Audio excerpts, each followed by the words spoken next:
I'm Debbie Johnson. This is my husband, Dyron Johnson. We've been married 10 years. It'll be 11 this year. We have 3 kids together, 2 girls, 1 boy. One's about to be 14. I have a 12-year-old and my 5-year-old. We were in a tragic car accident, and my husband was in trauma ICU.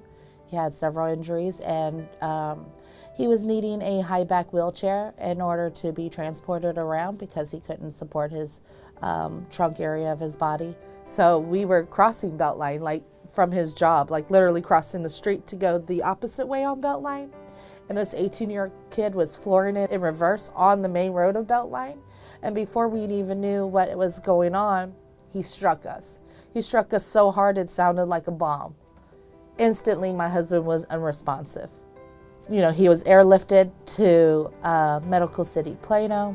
It was really bad. He had brain bleeds and skull fractures and broken ribs and broken hip.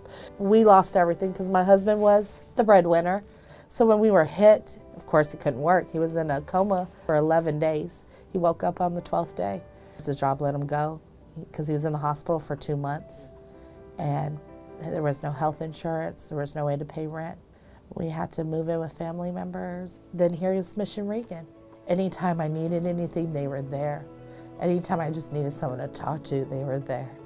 They weren't Mission Regan, they were my family.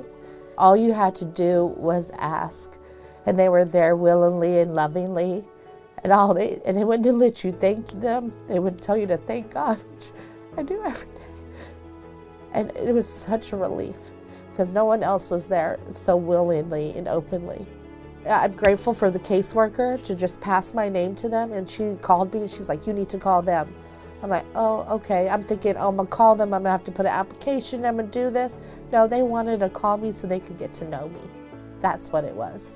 My wife came alongside Debbie, loved them, we went and picked them up. And to see her love for the Lord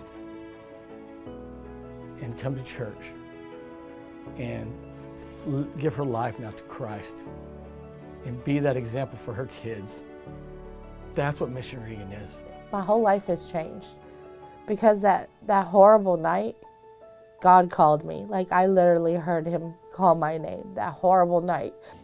You know, it's like without them, you know, I wouldn't be where I'm at now. So I think that God put them in my life. Mission Regan isn't about the supplies, the medical equipment. That's the gateway. We want relationships. We want to share Christ with people, love on them. We don't turn anybody away. We are ever so blessed by Mission Regan, and I appreciate all they do for not just our community, but the entire world. Yeah.